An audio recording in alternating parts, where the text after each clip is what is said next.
বাংলাদেশের রাজনীতি নিয়ে কখনো কিছু বলার ছিল না, কখনো রুচি হয় নাই, কিন্তু এখন না বলে আর পারলাম না।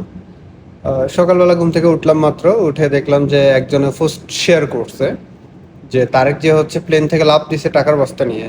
তো উপরে ক্যাপশন লিখছে উনি যে দেখেন কিভাবে তারেক যে হচ্ছে কি দেশের টাকা লুট করে নিয়ে যাচ্ছে। যাক, ভালো কথা। এর মধ্যে হচ্ছে নিচে যেতে যেতে কমেন্ট বক্সে যা দেখি যে আরেকজনে দিছে যে জামাত ইসলামের এক হুজুর হচ্ছে কি এক মহিলার ওনা দইরা টেম্পু থেকে লাফ দিছে। তো এগুলো যে এআই ভিডিও, সেটা হচ্ছে ওই চাচা বা ওই ভদ্রলোকরা জানে না। অন্যদিকে তো আবার দেখি যে এলাকার কিছু বড় ভাই আছে, ছোট ভাই আছে, যারা হচ্ছে আপনার ক্ষমতা আসার আগেই হচ্ছে গিয়ে যে যারা একটু হুজুর টাইপের বা দাড়ি পাল্লা বা জামাত ইসলামকে সাপোর্ট করে, তারা হচ্ছে গিয়ে বলে, তাদের বলতেছে যে রাজাকারের বংশধর, বেলা বেলা বেলা বেলা। তো আবার দেখি যে হচ্ছে জামাত ইসলামের এরাও বলে যে হচ্ছে দুর্নীতিবাজ, চাঁদাবাজ, এই সেই কইরা পুক করে কথা বলে। তা আমার প্রশ্ন হচ্ছে, ভাই ক্ষমতায় এখনো কেউই আসেন নাই। রাজনীতি হচ্ছে আপনার একজন লিডার বানাচ্ছেন, আপনারা কারো না কারো হচ্ছে গিয়ে রাজনীতি করে এমপি বানাবেন, সেটার জন্য আপনারা সাপোর্ট করতেছেন। কিন্তু এত গুতাগুতি করতে হবো কেন ভাই?